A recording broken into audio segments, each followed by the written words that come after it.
Assalamualaikum warahmatullahi wabarakatuh. Nama saya Adinda Saputri Mulia dari kelas 11 TKJA. Di sini saya akan mempresentasikan menganalisis berbagai standar komunikasi data. Yang pertama, ada tujuan dari penggunaan standarisasi aturan dalam media komunikasi atau yang dikenal sebagai protokol. Agar komunikasi berjalan dengan lancar, jika di bawah standar komunikasi akan terganggu, dan jika agar komunikasi tidak terjadi masalah pada saat komunikasi berlangsung, serta kemudahan dalam resolve atau mencari masalah. Selanjutnya ada pengertian dari ITU atau International Telecommunication Union, merupakan sebuah organisasi internasional yang didirikan untuk membakukan dan mengregulasi radio internasional dari telekomunikasi. ITU didirikan sebagai International Telegraph Union di Paris pada tanggal 17 Mei 1865. Tujuan utamanya meliputi standarisasi, pengolahan spektrum radio, dan mengorganisasikan perjanjian rangkaian interkoneksi setelah negara-negara berlainan untuk memungkinkan panggilan telepon internasional. Fungsinya untuk telekomunikasi nyaris sama dengan fungsi UPU untuk layanan pos. ITU merupakan salah satu agensi khusus PBB. Selanjutnya ada komunikasi elektronik internasional atau International Electronical Commission (IEC). Adalah suatu ormas standarisasi internasional nirlaba yang menyiapkan dan mempublikasikan standar internasional untuk semua teknologi elektrik, elektronika, dan teknologi lain yang terkait yang secara kolektif dikenal dengan elektroteknologi. Standar IEC meliputi berbagai teknologi dari pembangkitan, transmisi, dan didistribusikan listrik hingga perlengkapan rumah tangga dan perlengkapan kantor, semikonduktor, serta optik, baterai, tenaga surya, nanoteknologi, dan tenaga air laut, serta berbagai hal. IEC juga mengelola skema penilaian kesesuaian yang menyatakan apakah suatu perangkat sistem atau komponen sesuai dengan standar internasional. Selanjutnya ada ISO, merupakan lembaga nirlaba internasional. Pada awalnya dibentuk untuk membuat dan memperkenalkan standarisasi internasional untuk apa saja. Standar yang sudah kita kenal antara lain standar jenis film fotografi, ukuran kartu telepon, kartu ATM bank, ukuran dan ketebalan kertas, dan lainnya. Dalam menetapkan suatu standar tersebut, mereka mengundang wakil anggotanya dari 130 negara untuk duduk dalam komite teknis. Selanjutnya ada Institute of Electrical and Electronics Engineers, adalah organisasi internasional beranggotakan para insinyur dengan tujuan untuk mengembangkan teknologi untuk meningkatkan harkat kemanusiaan. Sebuah organisasi profesi nirlaba yang terdiri dari banyak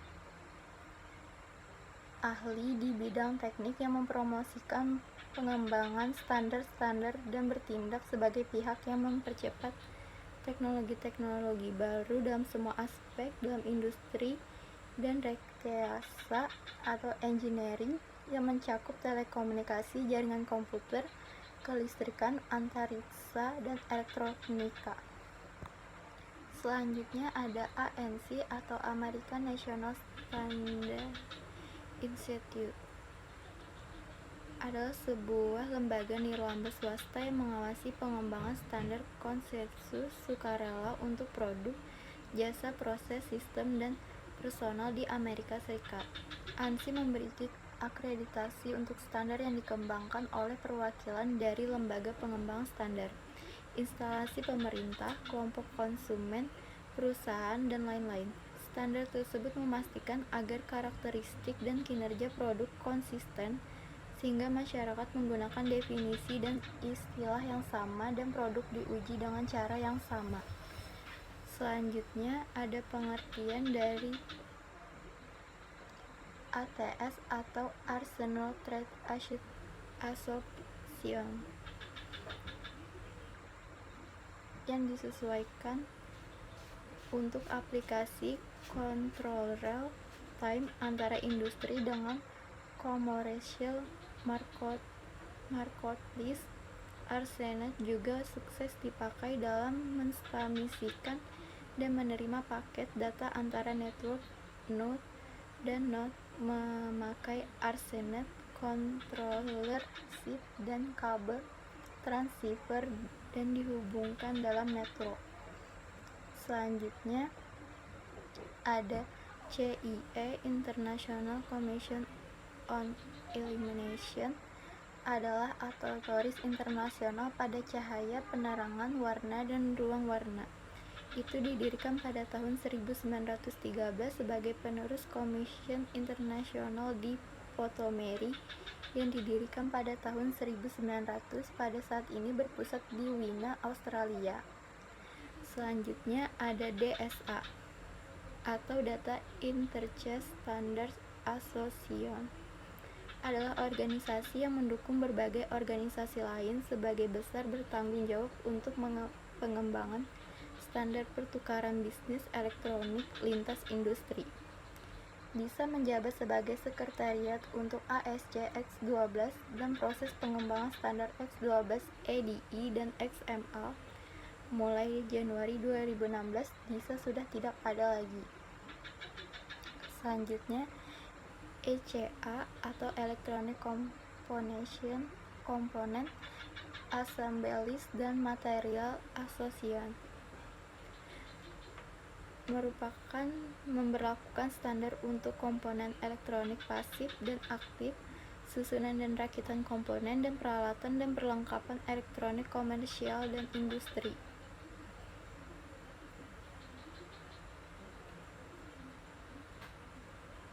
Selanjutnya ada Electronic Industry Alliance. EIA adalah sebuah standar Amerika dan organisasi perdagangan terdiri sebagai aliansi asosiasi perdagangan untuk produsen elektronik di Amerika. Mereka mengembangkan standar untuk memastikan peralatan dari produsen yang berbeda kompatibel dan dapat dipertukarkan. Selanjutnya ada ECMA atau European Computer Manufacturers Association,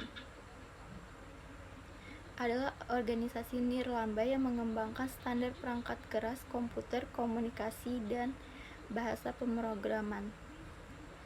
Selanjutnya ada ETSI atau European Telecommunication Standard Institute. Organisasi standar dunia ini di bidang informasi dan komunikasi. Organisasi ETSI mendukung pengembangan dan pengujian standar teknis global untuk sistem, aplikasi, dan layanan yang mendukung TIK atau TIC, Teknologi Informasi dan Communication. Selanjutnya ada FCC atau Federal Communication Commission, adalah lembaga independen dari pemerintah Amerika Serikat, dibuat oleh undang-undang kongresional. FCC mengambil alih kawat reguler komunikasi dari Interstate Commerce Commission. Yurisdiksi mandat FCC mencakup 50 negara bagian. FCC juga menyediakan beragam derajat kerjasama, pengawasan, dan kepemimpinan bagi tubuh komunikasi serupa di negara lain di Amerika Utara. Selanjutnya ada IETF atau Internet Engineering Task Force, adalah komunitas internasional terbuka yang besar dari perancang jaringan, operator, vendor, dan peneliti yang peduli dengan evaluasi arsitektur internet dan kelancaran pengoperasian internet. Selanjutnya ada INCITS, adalah forum pusat Amerika Serikat yang didedikasikan untuk menciptakan standar teknologi. INCITS diakreditasi oleh American National Standard Institute atau ANSI dan bervariasi dengan Informasi Teknologi Industri Council, sebuah organisasi advokasi kebijakan global yang mewakili Amerika Serikat dan perusahaan inovasi global. NCTS mengkoordinasikan aktivitas standar teknis antara ANSI di Amerika Serikat dan komite bersama ISO atau IEC di seluruh dunia. Selanjutnya ada Informasi Teknologi Industri Council, adalah asosiasi perdagangan yang berbasis Washington yang mewakili perusahaan dari industri teknologi informasi dan komunikasi (ICT) sebagai organisasi advokasi. ITI bekerja untuk mempengaruhi isu-isu kebijakan yang bertujuan untuk mendorong inovasi dan mempromosikan daya saing global. Selanjutnya ada TIA atau Telecommunication Industry Association, untuk mengembangkan berbagai standar industri didasarkan pada konsensus kesukarelaan untuk sebuah variasi yang luas terhadap berbagai produk informasi dan communication technologies atau ICT, dan saat ini telah hadir sampai 400 perusahaan. Selanjutnya ada CEN atau Channel, adalah organisasi standar publik yang misinya untuk mendorong ekonomi pasar tunggal Eropa dan benua Eropa yang lebih luas dalam perdagangan global, kesejahteraan warga Eropa, dan lingkungan dengan menyediakan infrastruktur yang efisien untuk pihak yang berkepentingan untuk pembangunan, pemeliharaan, distribusi seperangkat standar, dan spesifikasi yang koheren. Selanjutnya ada contoh protokol dan kegunaan protokol pada 7 lapisan layer di bawah, antara lain: yang pertama ada fisikal, untuk mendefinisikan media transmisi jaringan, sinkrosi bit, arsitektur jaringan seperti Ethernet, topologi jaringan, dan pengabelan. Selain itu, level ini juga mendefinisikan sebagai network interface chart. NIC dapat berinteraksi dengan media kabel atau radio. Data biner dikodekkan dalam bentuk yang dapat ditransmisi melalui media jaringan, sebagai contoh kabel, transceiver, dan konektor yang berkaitan dengan layer fisikal. Peralatan seperti repeater, hubungan, dan network card berada pada layer ini. Selanjutnya ada data link, untuk menentukan bagaimana bit di data dikelompokkan menjadi format yang sesuai sebagai frame. Selain itu, pada level ini terjadi koreksi kesalahan, flow control, pengalamatan perangkat keras, seperti halnya media access control address, MAC address, dan menentukan bagaimana perangkat-perangkat jaringan seperti hubungan bridge, repeater, switch layer 2 beroperasi.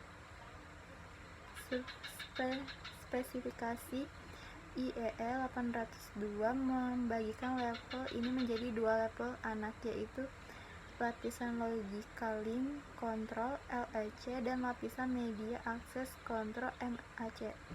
Fungsi LLC adalah menyiapkan sebuah pentransmisi kembali dari kegagalan paket ketika terindikasi. Selanjutnya ada network, untuk mendefinisikan alamat IP dan menyediakan fungsi routing sehingga paket dapat dikirim keluar dari segmen network lokal ke suatu tujuan yang berada pada suatu network lain. Contoh protokol yang digunakan seperti IP. Transport layer, untuk mencegah data ke dalam paket-paket data serta memberikan nomor urut ke paket-paket tersebut sehingga dapat disusun kembali pada sisi tujuan setelah diterima.